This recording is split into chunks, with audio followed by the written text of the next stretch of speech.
अस्सलाम वालेकुम web detective में आप सबको खुशामदीद। आज हम ब्लेंडर यूज़ कर रहे हैं सॉफ्टवेयर जो है 4.3 और हम आज सीखने वाले हैं 3D मॉडलिंग।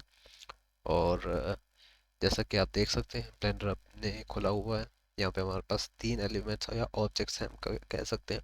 यहाँ पे एक लैंप है, एक है हमारे पास कैमरा, और हमारे पास है एक ऑब्जेक्ट जिसका नाम है क्यूब। तो इन तीनों को इस वक्त हम डिलीट कर देते हैं।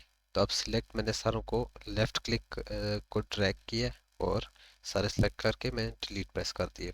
हम नया अभी ऑब्जेक्ट डालने वाले हैं, तो उसके लिए हम ऐड में जाएंगे, मैश में जाएंगे, और हम यहाँ में से इनमें से कोई भी ऑब्जेक्ट डाल सकते हैं। फॉर एग्जांपल अभी मैं डाल देता हूँ यहाँ पे क्यूब, समझने के लिए। तो शुरू में आप लोगों के पास यहाँ से लेकर यहाँ तक के जो है टूल्स शो होंगे। ये इनसे नीचे जितने भी टूल्स हैं ये मैंने बाद में ऐड किए ऐड ऑन के ज़रिए, तो इनके बारे में आपने टेंशन नहीं लेनी। अच्छा, तो सबसे पहले अब हमने सीखना है यहाँ पे कि हम किसी भी ऑब्जेक्ट को बड़ा छोटा किस तरह कर सकते हैं, रोटेट किस तरह कर सकते हैं, या मूव किसी भी लोकेशन में कैसे लेके जा सकते हैं। सबसे पहले तो ये हम 3D स्पेस में हम काम कर रहे हैं, ठीक है।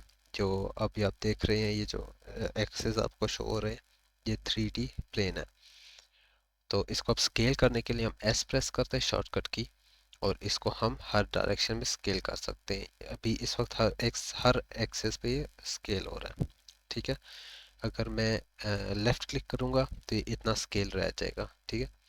अगर मैं इसको स्पेसिफिक डायरेक्शन में स्केल करना चाहता हूँ तो एस प्रेस करके वही एक्सेस में प्रेस करूँगा। फॉर एग्जांपल एक्स एक्सेस के लिए मैं एक्स एक्सेस प्रेस करूँगा, वाई के लिए मैं वाई करूँगा, और जेड के लिए मैं जेड करूँगा। स्केल अप्लाई करने के लिए हम लेफ़्ट क्लिक करते हैं, और स्केल जो है कैंसिल करने के लिए हम राइट क्लिक करते हैं, तो कैंसिल हो जाता है, ठीक है। अब ये हमारे पास ये एक शेप बन गई है, स्केल करके हमने बनाई है। इसको रोटेट करना है तो हम आर प्रेस करेंगे। सिंपल आर प्रेस करने से हम हर डायरेक्शन में इसको रोटेट कर सकते हैं, और दो बार आर करने से हम ओमनी रोटेशन अप्लाई करते हैं, ठीक है। दोबारा हम आर करेंगे तो नॉर्मल रोटेशन में आ जाएगी। जो हमारे पास व्यू एंगल होता है उधर से। इसको अगर हम किसी एक्सिस पर रोटेट करना चाहते हैं तो हम आर प्रेस करके उसी एक्सिस पे रोटेट कर देते हैं। अगर हम रोटेशन कैंसिल करना चाहते हैं, ठीक है, तो हम राइट क्लिक करेंगे, और अगर रोटेशन अप्लाई करना चाहते हैं तो हम लेफ़्ट क्लिक करेंगे, तो ये अप्लाई होगी रोटेशन। अगर इसको मूव करना चाहते हैं तो हम मूव करने के लिए हम जी प्रेस करते हैं। जी से ग्रैब, यानी हम ग्रैब कहते हैं इस पर ही, इसमें सॉफ्टवेयर में ग्रैब का मतलब पकड़ना, ठीक है। तो इस ऑब्जेक्ट को हमने पकड़ लिया, अब इसको हम मूव कर रहे हैं, तो अब हमने कोई एक्सेस प्रेस नहीं किया तो हम कहीं पे भी मूव कर सकते हैं। लेकिन अगर मैं कोई एक्सेस प्रेस कर लेता हूँ, यानी एक्स एक्सिस, तो एक्स एक्सिस में मूव हो रहा है। अगर मैं वाई प्रेस करता हूँ तो वाई एक्सिस पे मूव हो रहा है, और अगर मैं जेड करता हूँ तो जेड एक्सिस पे मूव हो रहा है। इस वक्त मैं वाई एक्सिस पे यहाँ पे मूव कर देता हूँ, ये देखें आप यहाँ पर आ गई। सेम अगर मैं इसको लेफ़्ट क्लिक करूँगा तो ये यहाँ पर आ जाएगी, और अगर मैं इसको राइट क्लिक करूँगा तो जो है ग्रैब कैंसिल हो जाएगा।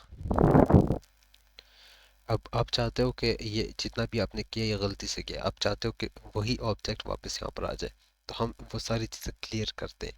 जो हमने ग्रैब किया उसको क्लियर करेंगे, यानी लोकेशन क्लियर करेंगे, रोटेशन क्लियर करेंगे, और स्केल क्लियर करेंगे। वो करने के लिए हम ऑब्जेक्ट में जाते हैं, क्लियर में जाते हैं, लोकेशन, फिर हम क्लियर कर सकते हैं इसकी रोटेशन, और हम इसकी स्केल भी रोटेशन कर सकते हैं। और इसके शॉर्टकट की भी आपको यहाँ पे शो हो रही है इसके साथ। तो ये देखें हमारे पास वही ऑब्जेक्ट वापस बन गया जैसे था। तो ये इसका बेसिक, किसी भी ऑब्जेक्ट को किस तरह हम जो है चेंज कर सकते हैं। और ये याद रखिएगा इस वक्त हम ऑब्जेक्ट मोड पे हैं, क्योंकि इस वक्त हमारे पास मुख्तलिफ मोड्स होते हैं, लेकिन अभी जो हम ऑब्जेक्ट में चेंजेस कर रहे हैं वो हम ऑब्जेक्ट मोड में कर रहे हैं, ठीक है। तो एक तो ये हमारे पास ऑब्जेक्ट को किस तरह हम चेंज कर सकते हैं, उसकी लोकेशन, रोटेशन और स्केल।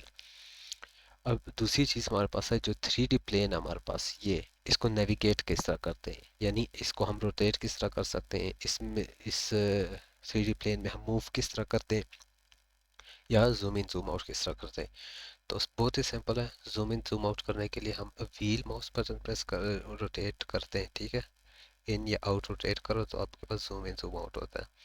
अगर वही व्हील बटन आप होल्ड कर लो, दबाई रखो और मूव करो माउस को, तो ये देखें आप रोटेट कर सकते हैं।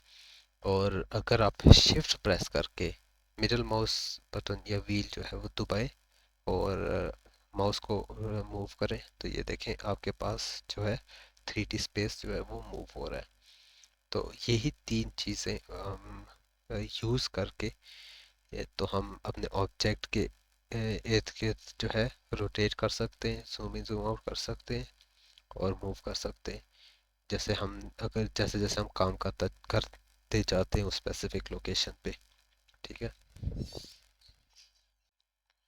तो ये हमारे पास बेसिक हो गया जो है ऑब्जेक्ट से रिलेटेड और 3D स्पेस से रिलेटेड।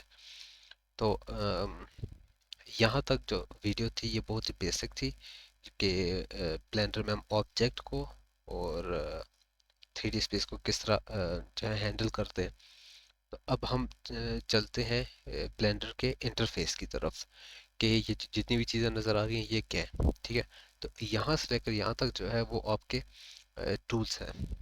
फिर हमारे पास यहाँ पे जो आता है इसको यहाँ पे आउटलाइनर कहते हैं, ठीक है। यहाँ से आप चेक कर सकते हैं कौन सा यहाँ पे एक्टिवेट है, ठीक है। तो आउटलाइनर में ये होता है, ये सेम जैसे फोटोशॉप में लेयर सिस्टम होता है वैसे ही यहाँ पे आउटलाइनर होता है। इसमें हमारे पास जो भी चीज़ हमारे पास 3D प्लेन पे मौजूद होती है वो ऑब्जेक्ट जो है हमारा यहाँ शो हो रहा होता है, ठीक है।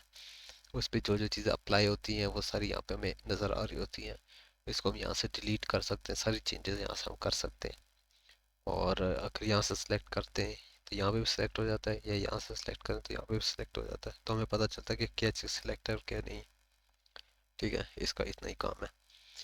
फिर हम इसमें एक जैसे फोटोशॉप में हम ग्रुप्स बनाते थे, यहाँ पे हम कलेक्शंस बनाते हैं, ठीक है। और पूरे कलेक्शन में हम एक प्रॉपर्टी अप्लाई कर सकते हैं यहाँ पे इस जो है सॉफ्टवेयर में, सिमिलर टू फोटोशॉप।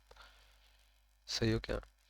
फिर यहाँ पे हमारे पास जो है रेंडर, जो हम रेंडरिंग करते हैं, जो फाइनल पिक्चर बनाते हैं वीडियो बनाते हैं उससे रिलेटेड सेटिंग्स हैं, ठीक है। यहाँ पे फिर हमारे पास जो आउटपुट शो होगी वो किस तरह होगी, उसमें कितने सैंपल होंगे, उसका साइज। अभी ये एनिमेशन अगर करें तो एनिमेशन की स्टार्टिंग और एंडिंग पॉइंट यहाँ पर पास आ जाती है। आउटपुट किस फॉर्मेट में होगी उसकी सारी इंफॉर्मेशन यहाँ पे हम डाल सकते हैं, ठीक है। यहाँ पे ले यानी जो जो चीज़ें हमें शो हों कि व्यू पोर्ट में या रेंडर पे, वो सारी चीज़ें हम यहाँ पे कर सकते हैं। ये हमारे पास जो है 3D यानी बैकग्राउंड से जो सीन है हमारा उससे रिलेटेड सारी यूनिट्स, यानी हम अपना मेजरमेंट स्केल चेंज कर सकते हैं।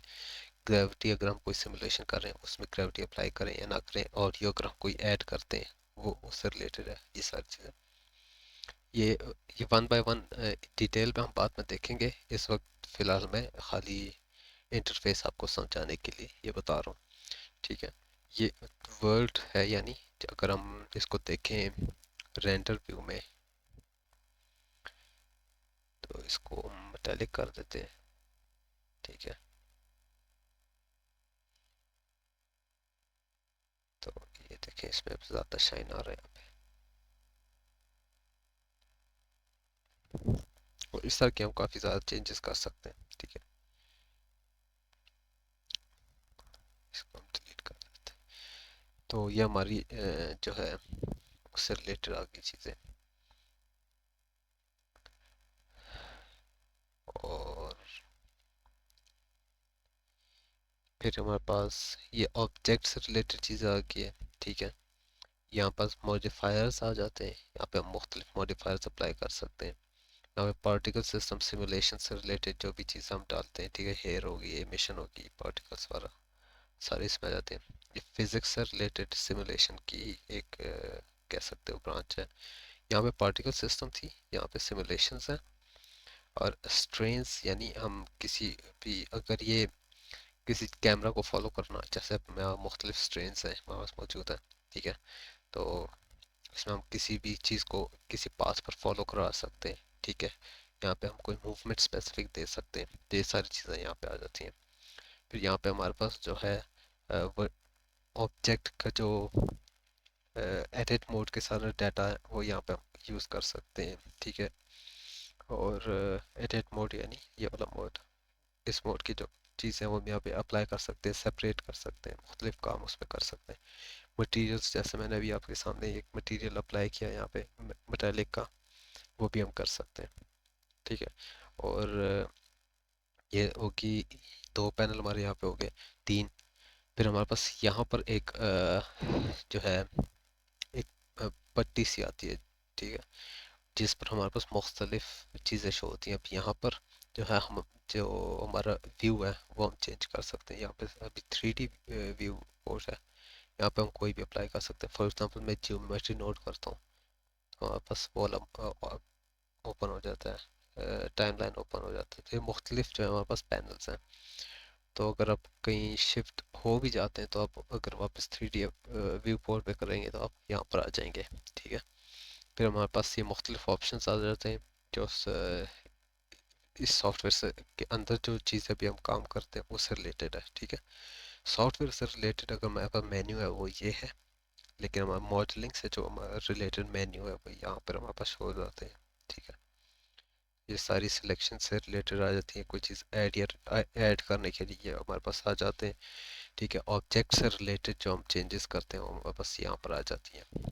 फिर हमारे पास ये जो ट्रांसफॉर्म करना, कोई सिलेक्शन करना, उससे रिलेटेड आ जाते हैं मुख्तलिफ, यानी स्केल करना, मूव करना और रोटेट करना, उससे रिलेटेड जो कि किस टाइप की वो प्रॉपर्टीज अप्लाई होंगी उन चीज़ों पर, वो हमारे पास यहाँ पर आ जाती हैं। फिर जो हमारा पिवट पॉइंट है, यानी ये वाला 3D कर्सर कह सकते हैं, या इधर से लेकर इधर तक का पॉइंट अगर हम कहें तो वो हम 3D कर्सर में हमारा पिवट पॉइंट अप्लाई होगा। पिवट पॉइंट आप यूं कह सकते हो कि वो पॉइंट होता है जहाँ से किसी ऑब्जेक्ट पे कोई चेंजेस अप्लाई होती हैं, ठीक है। तो अभी वो जो पिवट पॉइंट है इस वक्त अगर हमने करना है कि बाउंडिंग बॉक्स सेंटर, यानी कोई भी ऑब्जेक्ट है उसके सेंटर पे वो पिवट पॉइंट है। अब ये ऑब्जेक्ट है तो इसका सेंटर हमारे पास ये पॉइंट है, ठीक है। ये येलो डॉट जो नज़र आ रहा है ये हमारे पास पिवट पॉइंट है इस वक्त। तो अगर कोई भी हम चेंजेस करेंगे, स्केलिंग, रोटेशन या ग्रैब, वो इस पॉइंट से होगा। अगर हम वो 3D कर्सर करेंगे तो वो इस पॉइंट से होगा। तो सिमिलरली हमारे पास बाकी चीज़ें भी आ जाती हैं, वो जैसे जैसे हम यूज़ करेंगे आप सीखते जाएंगे। फिर हमारे पास ये टूल आता है मैग्नेट टूल। मैग्नेट टूल यानी हम इनमें मुख्तलिफ चीज़ें अप्लाई कर सकते हैं। अगर ये हम टिक यानी अप्लाई करते हैं यू, तो इंक्रीमेंटल मीन्स एक पॉइंट ये हमारा, एक पॉइंट ये, एक पॉइंट ये, एक पॉइंट ये, यानी ग्रिड के हिसाब से वो मूवमेंट करेगी, ये देख रहे हैं। और अगर मैं अच्छा ये इंक्रीमेंटल द ग्रिड का ये कि ग्रिड यहाँ पर आएगा, अब ग्रिड के हिसाब से होगी, ठीक है। क्योंकि ये वाला पॉइंट जो है वो ग्रिड पर खुद ही अप्लाई हो रहा है।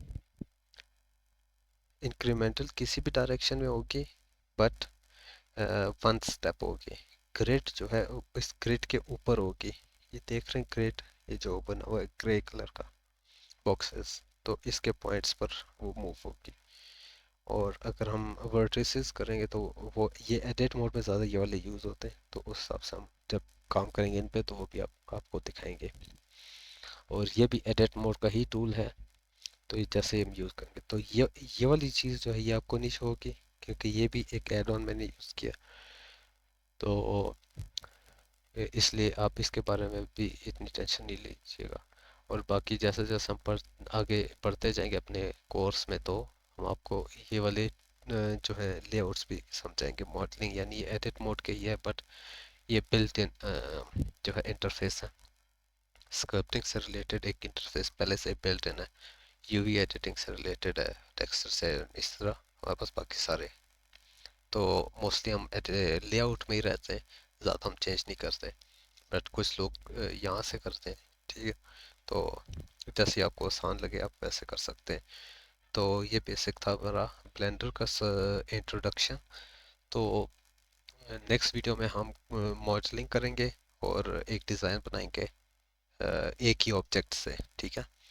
तो तब तक के लिए इजाज़त दीजिए, और अगर आपको वीडियो पसंद आई तो इसको लाइक कीजिएगा, और अगर आपको कोई क्वेश्चन है इससे रिलेटेड तो मुझे कमेंट सेक्शन में इन्फॉर्म कर दीजिएगा। तब तक के लिए अल्लाह हाफ़िज़।